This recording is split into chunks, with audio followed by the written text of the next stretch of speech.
Olá, olá! Vamos para mais uma aula de xadrez. E a aula de xadrez de hoje nós iremos falar sobre finais. Então, vamos lá. Mais um exemplo interessante nos finais de xadrez é quando a defesa frontal não funciona. Como assim? Aqui a gente está de brancas e nós ainda estamos na quarta fileira, certo? Se nós estivéssemos na quinta, seria mais fácil para nós atingirmos a posição de Lucena.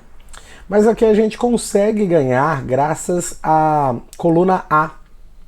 A coluna A livre facilita a posição do nosso rei para a gente conseguir vencer essa posição mesmo assim. Como? Primeiro, a gente vai desenvolver o rei. Vamos jogar aqui para frente do nosso peão. E quando a torre tenta essa defesa frontal, continua atacando a gente vai para a coluna A. Ele pode atacar nosso peão, só que a gente consegue defender. E aí a gente ataca a torre dele, e quando ele está nessa posição de rei e torre aqui, a gente consegue avançar nosso peão. Se ele joga o rei, a gente pode dar um cheque. Ficou na posição de rei e torre aqui de novo. Eu avanço o peão. E aí eu posso trazer o rei para frente do meu peão, que era a posição que eu queria desde o início. Posso dar mais um cheque nele. E agora vou deixar exatamente do jeito que eu queria. Desse jeito aqui. Com o rei e peão. Eu sei que se eu domino a coluna B aqui, eu vou conseguir, né, a promoção do meu peão. Então eu vou jogar a torre aqui. Jogo o rei em B e não tem problema aqui ele estar próximo, né, do meu peão. Eu vou promover de todo jeito por causa desse truque aqui, ó. Torre em D1. Torre em D1, eu obrigo o rei a abandonar essa defesa de torre. E quando ele abandona a posição aqui, né, eu ganho a torre dele. Fica com o rei e uma torre no final. Vitória bem tranquila para as peças brancas. Beleza? Mais um desafio é a defesa na última linha.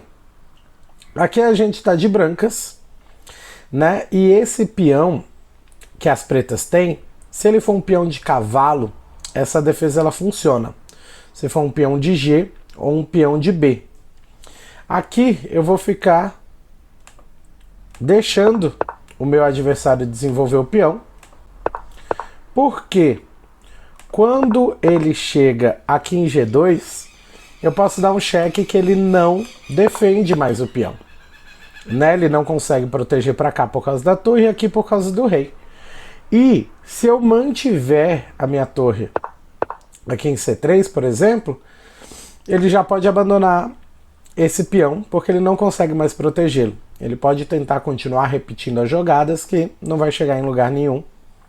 Então, empate aqui do mesmo jeito, né? Eu estou jogando contra o Stockfish, ele pede para tentar segurar o empate mais algumas posições, só para ver se a gente não vai entregar a torre de graça, né? Mas muito tranquilo.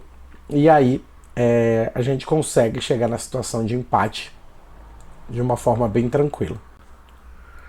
Quando é que a defesa de última linha ela não funciona? É quando a gente tem um peão em outro lugar. Por exemplo, aqui é um peão de bispo, um peão na coluna F.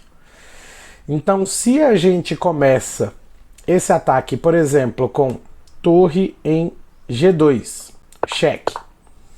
Agora a gente tem um ataque mais promissor aqui, ó, em H2.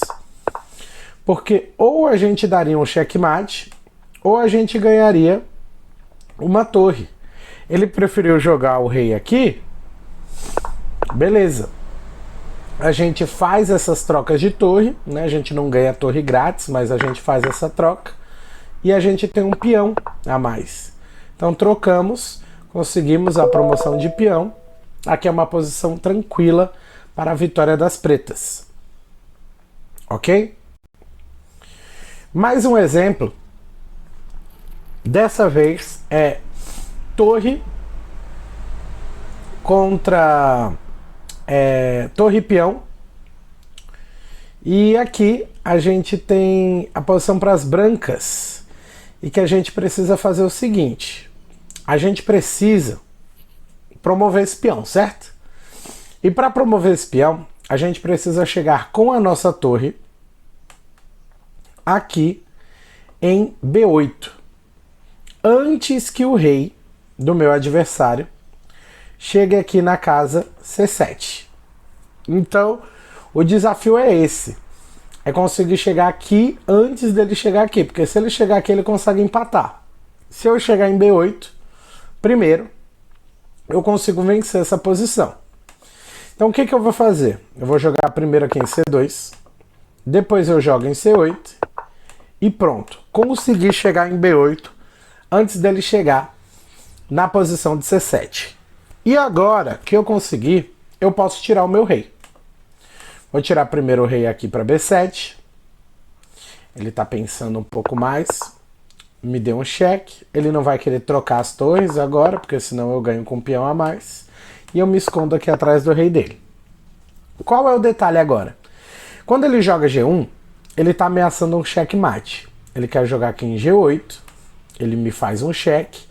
E o rei dele aqui, ó, garante a vitória para ele, certo? Então eu não vou promover agora. Eu não vou dar essa chance para ele ganhar o jogo desse jeito. Ao invés disso, ó, eu faço um cheque. Quando ele joga o rei aqui em C5, eu tenho uma opção bem legal, que é a jogada torre C6. Mas professor, tu jogou a torre C6 aqui, ela não está protegida, ele pode capturar. Se ele capturasse, a gente promovia dando cheque, né? A gente promovia a dama, fazia um cheque aqui e ele teria, né, grandes complicações aqui nessa posição. Então, a gente aproveitou para fazer essa jogada agora. Posso trazer a torre protegendo o peão. Ele me faz um cheque, mas eu fujo. Mais um cheque e eu fujo. De novo, ele não quis, né, trocar as torres aqui, né? Ele preferiu jogar para cá. E eu promovo. Ele pode capturar minha dama e eu fico com uma torre a mais para vencer essa posição, ok? Para esse vídeo não ficar muito longo, a gente para por aqui nas situações de final, mas nós voltamos muito em breve para falar mais sobre os finais das situações de xadrez, algumas posições interessantes que nós devemos conhecer para nos desenvolvermos ainda mais no nosso jogo. Vamos juntos!